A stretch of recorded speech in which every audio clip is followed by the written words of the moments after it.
দেখেছি যে প্রথম 2 দফায় ভোট পড়েছে কম। কেন? গরম, যে গরমে নাজেহাল একেবারে রাজ্যবাসী।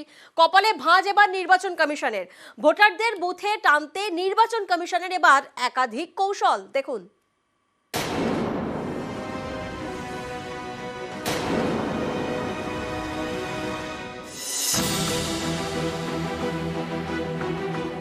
প্রথম দফায় 21 রাজ্য এবং কেন্দ্রশাসিত অঞ্চলের মোট 102টি আসনে ভোট হয়। ভোট পড়ে প্রায় 62.37%। দ্বিতীয় দফায় 13 রাজ্য এবং কেন্দ্রশাসিত অঞ্চলের 88 আসনে ভোট হয়। এক্ষেত্রেও প্রায় 66.71% ভোট পড়ে। আমাদের রাজ্যে প্রথম দফায় 3টি কেন্দ্রে ভোট হয়, কোচবিহার, আলিপুরদুয়ার এবং জলপাইগুড়ি। এই 3 কেন্দ্রে গড়ে ভোট পড়ে 81.91%। 2019 সালে ভোট পড়েছিল 84.79%।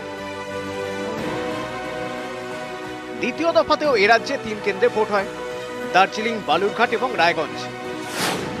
এই 3 কেন্দ্রে এবার গড়ে ভোট পড়ে 76.58%। 2019 সালে যা ছিল 80.62%। অর্থাৎ গতবারের থেকে ভোট পড়ছে কম।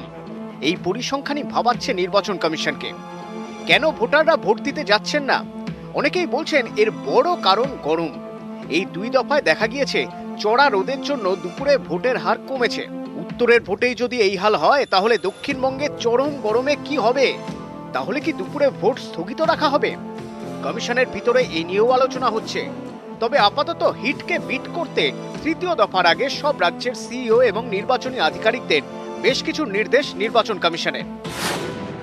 যেমন, রাজ্যের পরিস্থিতি বুঝে ব্যবস্থা নিতে হবে। প্রয়োজনে বুথে কুলার বসাতে হবে। বুথের আশপাশে ত্রিপলের শেড দিতে হবে, যাতে ভোটাররা ছায়ায় দাঁড়াতে পারে। বুথে ওআরএস এবং ঠান্ডা জল রাখতে হবে। আগামী মঙ্গলবার তৃতীয় দফার ভোট। রাজ্যের বেশিরভাগ জেলাতেই তাপপ্রবাহ চলছে। এই অবস্থায় নির্বাচন কমিশনকে কিছুটা স্বস্তি দিতে পারে হাওয়া অফিসের পূর্বাভাস। বৃষ্টি হলে কিছুটা জুড়োতে পারে দহন জ্বালা, বাড়তে পারে ভোটের সংখ্যা। তাই কমিশন এখন আকাশের দিকে তাকিয়ে, পাশাপাশি হিটকে বিট করতে বেশ কিছু পদক্ষেপ। নিউজ 18 বাংলা।